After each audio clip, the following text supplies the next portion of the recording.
কেমন আছেন সবাই? আশা করি সবাই ভালো আছেন, সুস্থ আছেন। আবারও আরেকটা নতুন ভিডিওতে আমি রূপা আছি আপনাদের সাথে প্রাঙ্গণ এমুর চ্যানেল থেকে। আরও একটা নতুন ভিডিওতে সবাইকে অনেক স্বাগত, অনেক অনেক ভালোবাসা। আমি আমার ব্যক্তিগত কাজগুলা কমপ্লিট করে চোলা এবং চোলার আশেপাশের জায়গাগুলা মুছে নিলাম। এটা তো আমি প্রতিদিনই করি, আপনারা যারা আমার নিয়মিত ভিডিও দেখেন তারা জানেন।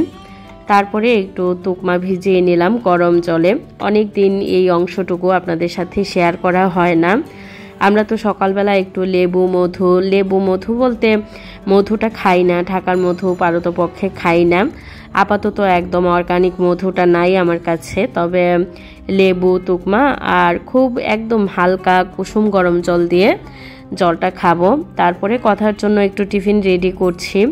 আগের দিনে একটু মাংস রান্না করে রাখছিলাম, আমার মেয়ের আবদার ছিল। ভাত দিয়ে একটু মাংস দিয়ে দিলাম। ভাতটা একটু ফ্রাইড রাইসের মতো করে হালকা ভেজে পেঁয়াজ কাঁচামরিচ আর একটু নুডলসের মশলা দিয়ে ফ্রাই করে তারপরে রেডি করে দিয়ে দিলাম।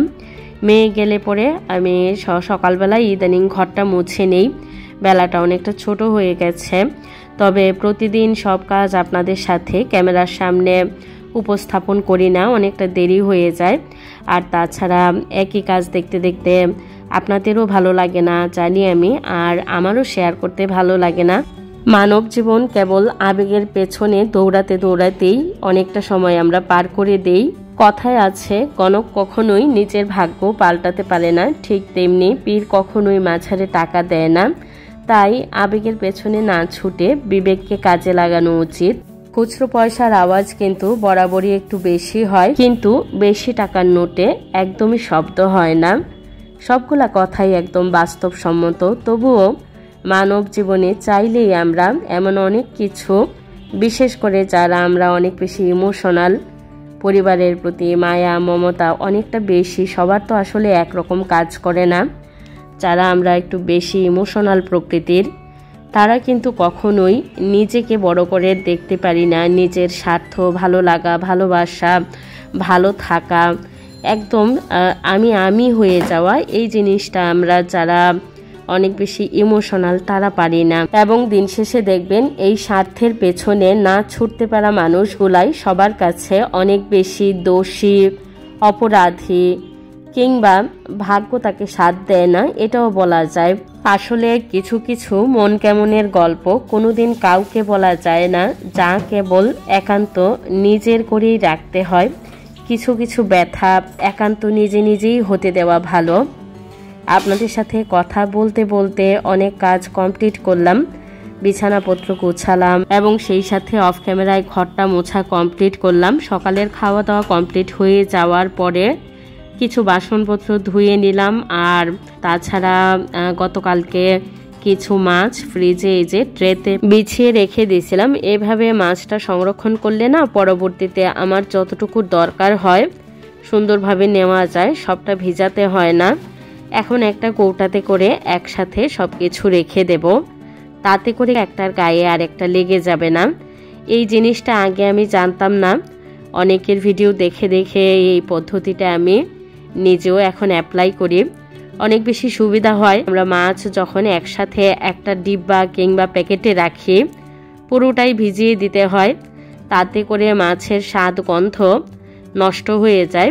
আর এভাবে রাখলে কিন্তু যতটুকু দরকার ততটুকুই নেওয়া যায়। দুপুরের জন্য রান্নার যা যা লাগবে সেগুলা রেডি করে নিয়েছিলাম আগেই। আমরা দিয়ে একটু পুঁটি মাছ রান্না করব, ওই সব কিছু মাকে রেডি করে দিয়ে দিছি। মা অলরেডি রান্না বসায়ও দিচ্ছে। আর এখানে কার্ফু মাছের মাথাটাকে আমি ছোট ছোট টুকরা করে কেটে নিয়েছি।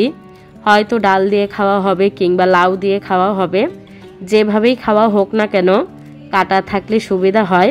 জানি না আমার ভিডিওগুলো আপনাদের কাছে সত্যি কেমন লাগে। আমার আজকের ভিডিওর কোনো অংশ যদি আপনাদের একটু ভালো লেগে থাকে প্লিজ একটা লাইক দিতে ভুলবেন না।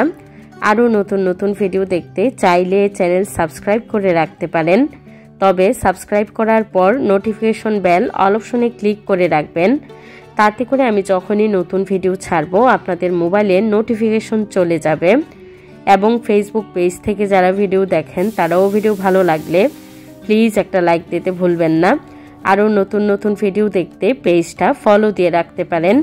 আমার যারা ইউটিউব ফ্যামিলি আছেন চাইলে আপনারাও আমার পেজটা ফলো দিয়ে রাখতে পারেন, আমি লিংক দিয়ে দেব।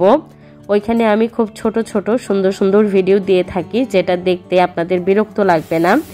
মা ওই তো আমরা দিয়ে ছোট মাছ পুঁটি মাছ রান্না করে নিয়েছে।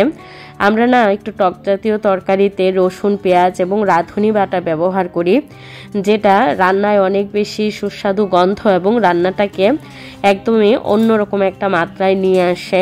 নতুন যে কড়াইটাতে গত ভিডিওতে বা তার আগের ভিডিওতে খুদের ভাত রান্না করছিলাম এবং মাছের তরকারি রান্না করছিলাম, সোনিয়া আপু জানতে চাইছিল যে এটাতে মাছ ভাজলে লেগে যায় কিনা, পারলে আমি যেন জানাই। না আপু, লেগে যায় না, এটা কিন্তু আমি একদম প্রথম দিনই বলছিলাম। ভালো থাকবেন, সুস্থ থাকবেন, অনেক বেশি আনন্দে থাকবেন, সকলকে আনন্দে রাখবেন। আবারও দেখা হবে নতুন ভিডিওতে।